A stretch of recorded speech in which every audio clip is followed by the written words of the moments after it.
কি গো? হ্যাঁ, তুমি ঘাড়ে পাউডার দিয়ে ওয়েদার গরম করছো, আর আমি এখানে ঠান্ডা শরবত খাওয়াবো বলে তোমাকে গ্লাস নিলাম। তোমার গতি তো ঠিক লাগে না গো। হ্যাঁ, মানে তোমার লক্ষণ ভালো না, আবহাওয়া কিন্তু খুব খারাপ, হাওয়ার গতিবেগ কিন্তু অন্যদিকে চলছে। রোজ এরকম চিকনা হয়ে তুমি বেরোচ্ছ কেন 25-এ যে? তুমি কতগুলো কথা একসঙ্গে বললে বলো তো, কতগুলো কথা একসঙ্গে বললে। কি করবো, আমার মনের ভাব আমাকে প্রকাশ করতে হবে তো, সময় তো পাই না, যখন সুযোগ পেয়েছি কেন ছাড়বো? তুমি কি ব্যাকরণ লিখতে বসেছো নাকি যে মনের ভাব প্রকাশ করছো? না না, তুমি এরকম দুদিন ছাড়া এরকম রংচং দিয়ে সেজেগুজে কোথায় বেরোচ্ছ? হ্যাঁ, তুমি জানো না আমি কোথায় যাচ্ছি রোজ? হ্যাঁ, রোজ এরকম সেজেগুজে যেতে কে ডিউটি যায় গো এত সেজেগুজে? ভালো পোশাক আশাক পরে পরিষ্কার পরিচ্ছন্ন না কি অপরাধ? না, অপরাধ না, কিন্তু আমার তোমাকে ছেঁড়া জামা কাপড়ে দেখতে বেশি ভালো লাগে, আমি বেশি পছন্দ করি। তুমি কি জ্বলছো নাকি? জ্বলছি না, তুমি আমার পছন্দের কথাটা ভাববে না, আমার এটা পছন্দ লাগে। হ্যাঁ, দুদিন ছাড়া চিকনা হওয়া বন্ধ করো। পরশুদিনকে একটা নতুন জামা বের করে পড়েছ, আজকে একটা নতুন জামা। কি জন্য কিনেছি? কি জামাগুলো কি জন্য কিনেছি? জামাগুলো কি জন্য কিনেছি বলে রোজ চিকনা হয়ে হয়ে বেরোবে নাকি?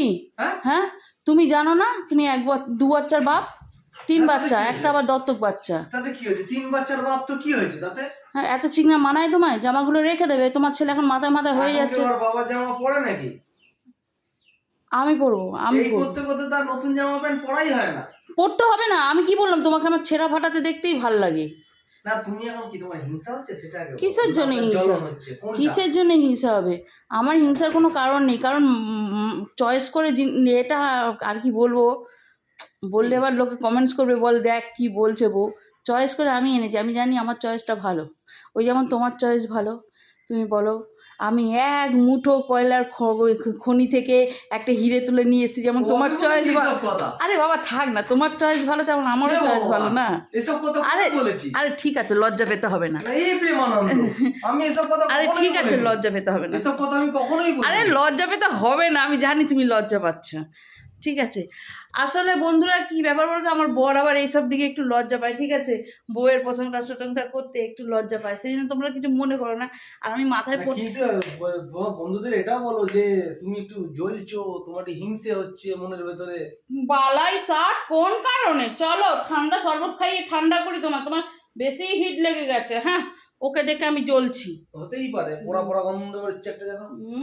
বেশি নাক তো নেই, তাও যদি একটু চোখা নাক হতো। এই তো বোতা একটা থ্যাবড়া নাক, ওর আবার পোড়া পোড়া গন্ধ পাচ্ছে। থাক আর মুখ খুলিও না। দাও কি করবে তুমি? মুখ খুলে দাও, কি শরবত আছে দাও খাই।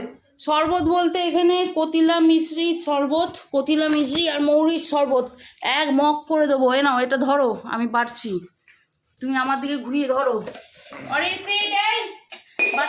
পাখাটা দে, পাখা সুইচ দে বাচ্চা।